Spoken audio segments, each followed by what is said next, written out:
Demek birinci mevzumuz 8. köpaytirish amaliga kirish ekan. Demak, köpaytirish deganda nima tushunishimiz kerak? Ya'ni ko'paygan b deganimiz bizlarda har biri a ga teng bo'lgan b da qo'shuvchisini qo'shib chiqdim degani. Ya'ni a qo'shaman a qo'shaman a qo'shaman a.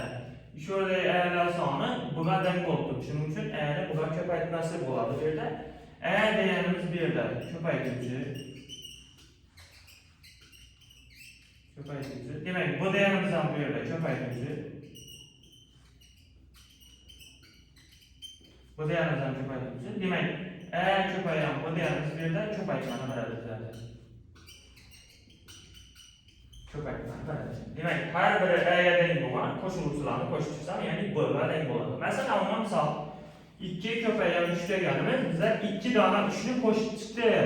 2 qo'shamiz 2 qo'shamiz 2. Ya'ni 3 ta 2 ni bir-biriga qo'shib turibdi. Ya'ni buni qisqartirib 2 ko'paygan 3 desak ham bo'ladi ekan bizlar. Ya'ni shu ko'paytirishlarni hisobdan ko'rib chiqamiz. Demak, ko'paytirish amaliga kirish ekan bu mavzumuz. Demak, 3 ni 5 ga ko'paytirdi, ya'ni 3 qo'shamiz 3 qo'shamiz 3 qo'shamiz 3 qo'shamiz 3. Ya'ni 5 ta 3 ni bir-biriga qo'shib chiqdi. Buni qo'shib chiqadigan bo'lsak 15 soni hosil bo'ladi ekan. Endi bizlar ko'paytirish amalini boshqacharoq qilib eshitsak ham bo'ladi. 7 dana 15 tane 7 ni bir-biriga qo'shib chiqdi, ya'ni bu ma'nosi. Lekin buni boshqacharoq qilib ichib ko'ramiz. Qarang. 15 demak va ko'paytirish belgisini qo'yib 7 demak. Endi necha ko'paytiramiz? Bizlarga katta jadval kerak bo'ladi. Ko'paytirish uchun, ya'ni 7 ni 5 ga ko'paytirsam 35 ni 5 ni yozaman. O'g'liqlarni kattalar qo'yib turaman. 7 ni 1 ga ko'paytirsam 7, ya'ni 3 ni qo'shadigan bo'lsam 10. Ya'ni 7 ni 15 ga ko'paytirsam 105 soni hosil bo'ladi ekan. 105 son. Ya'ni 2 kanal soni 2 kanal soni ancha ko'paytiramiz. Bizlar 2 kanal soni 1 kanal soni ko'paytirishni ko'rdik. 15 ni 2 ga ko'paytirib ko'ramiz. 15 ni ko'paytiramiz 12. Ko'paytirish belgisini qo'ydim. Demak, birinchi 2 degan sonni orqasidan ko'paytirib chiqamiz. 2 degan 5 ham ko'paytiramiz, 2 ni 1 ham ko'paytiramiz. Ina birda teng turamiz. Demak, 2 5 10 ni bo'ldi. 10 ni kattalar qo'yib turamiz. 2 1 2 yodda bilan 3 bo'ladi. Endi 2 ga tengimizdan bir sonni ko'ramiz. Bir sonini 5 ham ko'paytiramiz, bir sonini 1 ham ko'paytiramiz. Faqat ina shu 0 ni tengdagi joyga bizlar hech qanday son yozmaymiz va bir surib yozishimiz kerak bo'ladi. 1 ni 5 ga ko'paytirsak 5, 1 1 chiqadi. Demak, qo'shamiz ikkisini. Demak, buni tengda hech ham yo'q bo'lgan uchun 0 bo'ladi. 3 ga 5 bo'lsa 8, 1 ni dabasida hech qanday son yo'q uchun 1 bo'ladi. Demak, 15 ni 12 ga ko'paytirsak 180 hosil bo'ladi ekan. 180 hosil bo'ladi. Endi 2 kanal soni 3 kanal soni ko'paytirishni ko'rib chiqamiz. Buni necha bo'ladi? 222 sonini ko'paytirishimiz kerak 15 ni. 15 ni. Bu faqat xuddi shunga bo'ladi. Hozir biling, demak, bir sonni yo'qda qo'yib, bir kanal soni 3 kanal soni ko'paytiramiz. Ya'ni 5 2 10 ni 0 bir karrada 5 2 10 yodda 1 ni qo'shadigan bo'lsak 11 ni 1 bir yoqda turibdi. 5 2 10 yodda bilan 11 bo'ladi. Endi 5 ni raqamini yo'qda qo'yimizdan hammasini 1 ga ko'paytirib yozib chiqamiz. Faqat bir xona pastdan surib qo'yishimiz kerak.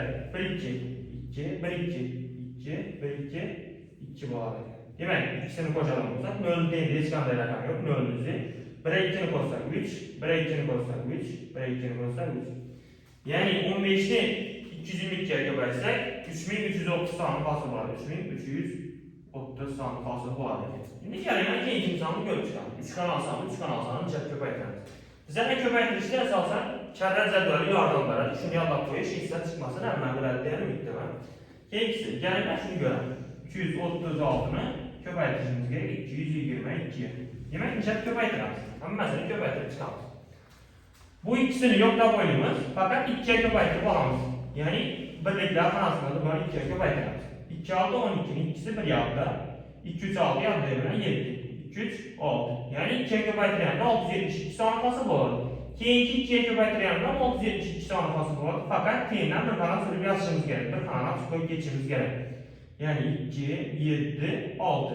Endi uchinchisini ko'paytirsak vaqtdan chiqib bo'ladi. Ya'ni 2 ta 2 ni yo'qda qo'yamiz. Faqat bu birdan 2 ga ko'paytirib olishimiz kerak. Keyingisidan buna nisbatan yana bir xona surishimiz kerak bo'lsa, demak 672 soni hosil bo'ladi. 2 7 6. Endi uchisini qo'shib olishimiz kerak. To'rtisidan yana bir xona suramiz, beshisida yana bir xona, shunday ketaveradi bizga. Endi qo'shadigan bo'lsak 2, 7 2 ni qo'shsak 9, 6 7 ni qo'shsak 13, 13 2 ni qo'shsak 15, 5 bir keladi. 6 7 ni qo'shsak 13, 14 4 bir yoqda, 5 6 ga 1 ni qo'shsak 7. Demak, 222 sağını 336'ya köpaytıracak olursa 74.592 74.592 sağını basar olarak eşit. Şu misallardan etibar qaratamız. Demek birinci misalımız toplamda neçə element var idi. Bizler şunu tapışımız için demek okursalar bir nömrə sanat çıkardı. Bunu alsatı olma hesap tapamız. Demek yeni sanımız, boyun sanımız. Yeni 3 element eken boyunda 4 element. Boyu 4 tane. İndi ikisini köpəlsək bizə də o şey elementlə sanını verərik. Yəni 3'ünü köpəltişimizə 4, 12 olur. O şey elementlə sanı bu yerdə 12 tane edir. İkinci misala etibar ederseniz 2 köpeğin 5 ifade kayısı birine doğru gelirler. Demek İ'nin üzerinde 2 volt tuttu. Bu oyunlarımız 5 volt tuttu. Demek 2 köpeğin 5 o kişi cemi 10 da kvadratça varken şunun içinde. Demek bize de her cevap doğru geldi. Şimdi bu cevabı teşvik göremiz. İ'nin üzerinde 2 doğru. Lakin boyu üzerinde 6 volt tuttu. Bu ifademiz 2 köpeğin 6 yani 12 diyen ifademden tek volt tuttu. Demek bize de her cevap eken bu misalımızda. Şimdi ikinci misalımıza etibar ederseniz şurada doğru ölçek içindeyiz, sanatı alışımız gerek. Şimdi kanalım, bu 3 mərtə ötkən 1, 2, 3 mərtə. Şimdi neçədən ötkən şunu etibar edersiniz gerek. Yani 0'dan 5 ötkən, 5'den 10 ötkən, 10'dan 15 ötkən. Her bir aralığımız 5'e denk olduğundan üçün 3 mərtə ötkən üçün 3'ünü 5'e köpəytirdik biz. 3 5'imiz 15 buladı.